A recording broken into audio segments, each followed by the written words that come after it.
Allez, à tout de suite. Mais d'abord, question aujourd'hui sur Europe 1, sur le patriotisme. Le retour de la guerre en Europe a-t-il éveillé ou réveillé en vous ce sentiment de reconnaissance, de devoir envers la France? Comment réagirions-nous collectivement en cas d'agression? Nous partons ce matin en Suède. Bonjour Guillaume Dominguez. Bonjour. Vous êtes l'envoyé spécial à Stockholm d'Europe 1. Pourquoi la Suède? Eh bien parce que le patriotisme là-bas, il y a pratiquement une obligation civique. En effet, depuis 2018, le pays a réactivé une doctrine qui avait été abandonnée à la fin de la guerre froide, la défense totale. Oui, c'est un concept qui remonte ici au début des années 50 et qui régit toutes les activités militaires et civiles indispensables à la protection du pays en cas de guerre.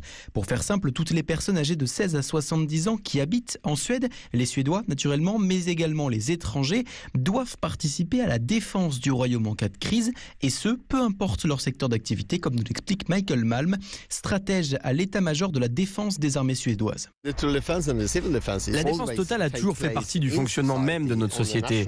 À l'échelle nationale, toutes les agences gouvernementales sont chargées de préparer la population à la guerre.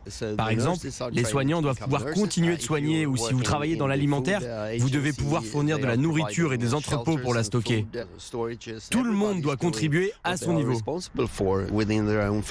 L'an dernier, plus de 400 000 Suédois ont ainsi reçu des instructions si leur pays entrait en guerre. Alors, la défense totale, ça n'est pas que la nation en armes. Donc, en Suède, Guillaume, la participation à la défense totale, ça passe évidemment aussi par le service militaire. Oui, il a été remis en place par le gouvernement en 2017, 3 ans après l'invasion de la Crimée par la Russie, qui apparaît alors comme un potentiel agresseur. Le service militaire est obligatoire pour les jeunes, femmes et hommes.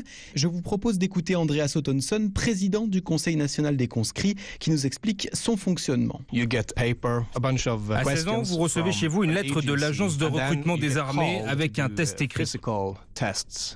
Ensuite, vous passez des tests physiques pour évaluer vos capacités, votre mental et vos valeurs. Et enfin, si vous êtes reçu, vous avez le choix entre 200 et 300 formations différentes au sein des armées. Vous pouvez être des conducteurs d'engins, des infirmiers, des mécaniciens aéronautiques. L'engagement varie entre 6 et 15 mois obligatoires.